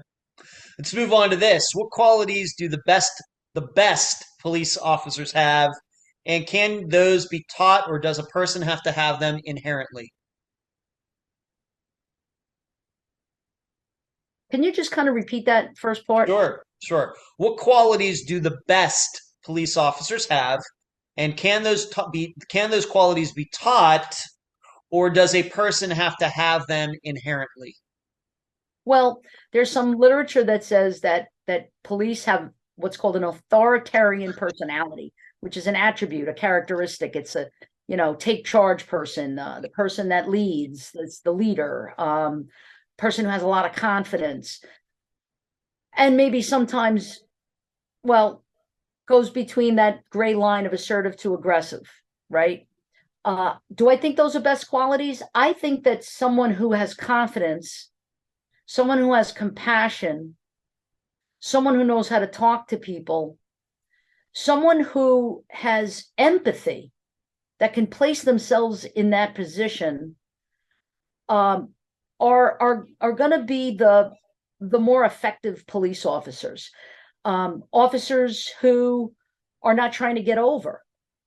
Some of us have a get over mentality. We do the least and get the most. Like, that's what we want. We want to cut the tour short. We want to go take the break early, go have the cup of coffee. Like that quality is not good, that lazy quality. And we want people who are motivated. We want people who are self-starters.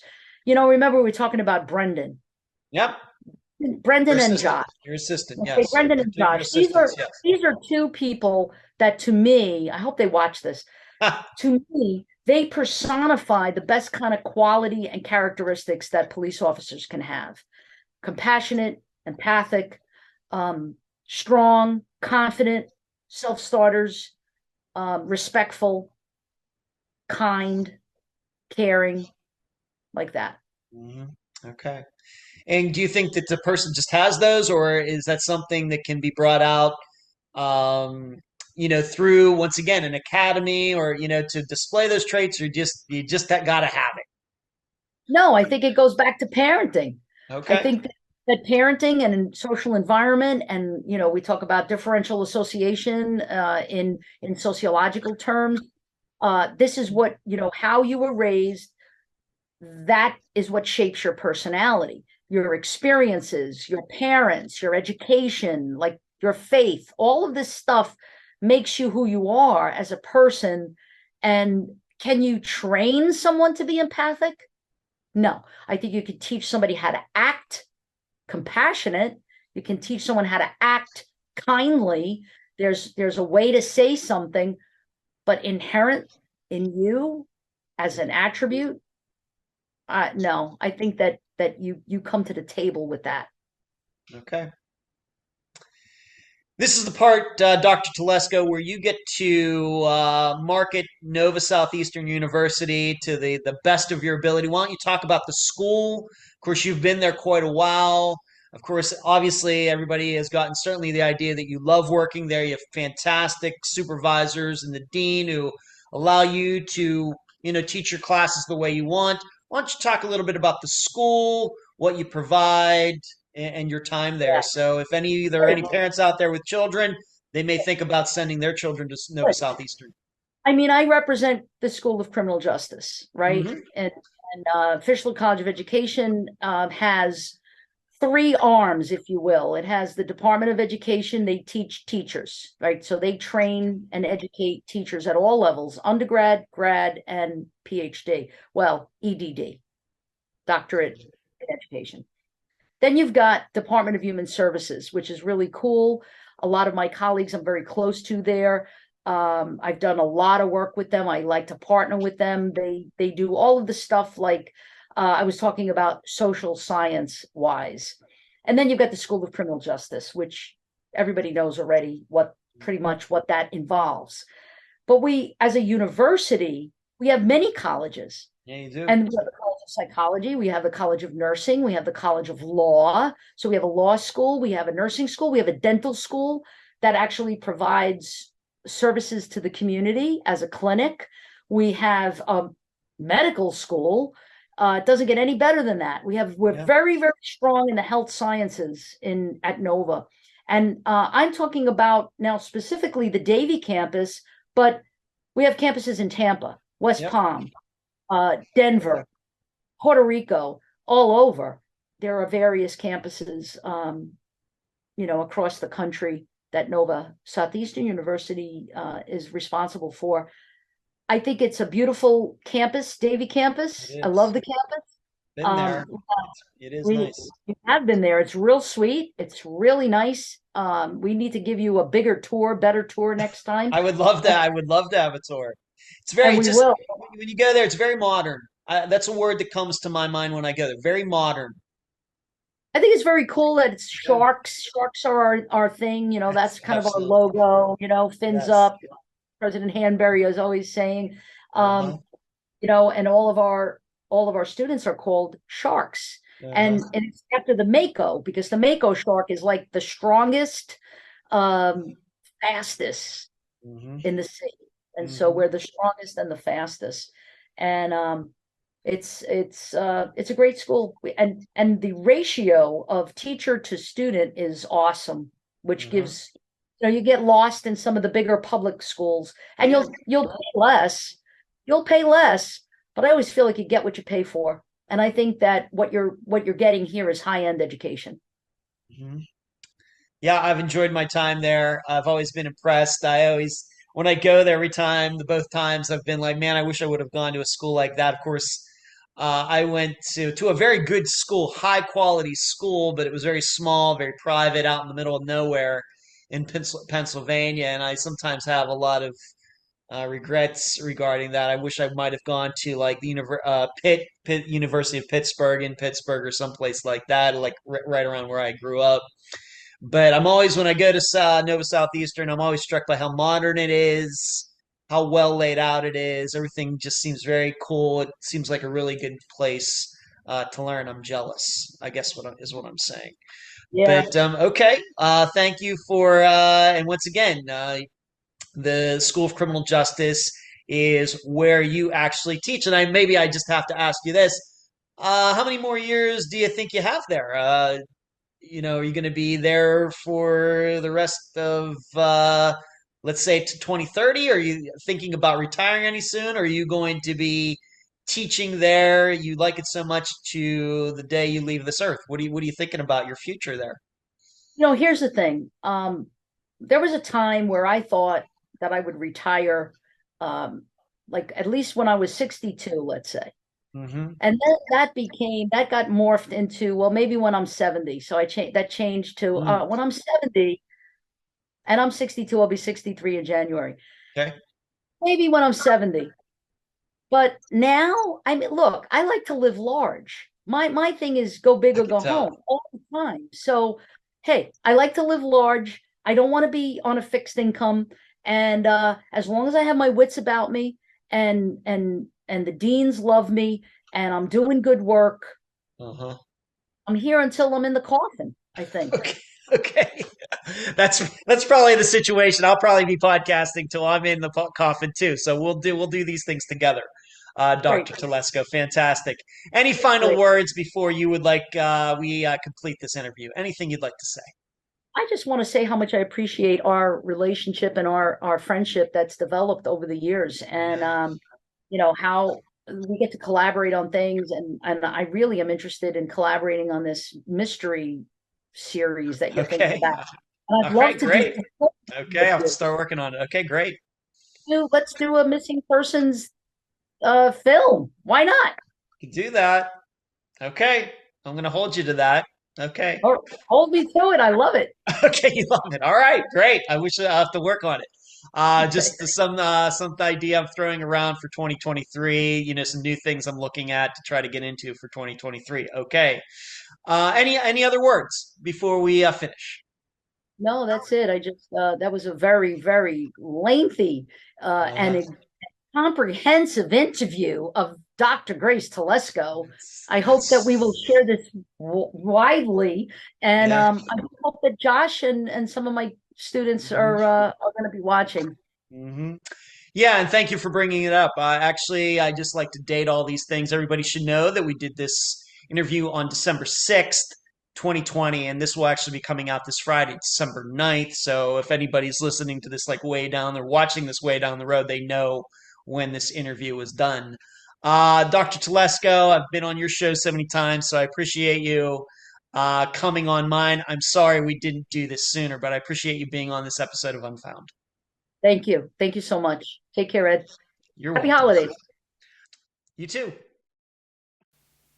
And that was my December 6th, 2022 interview with Dr. Grace Telesco, retired NYPD lieutenant and current criminal justice professor at Nova Southeastern University in Davie, Florida.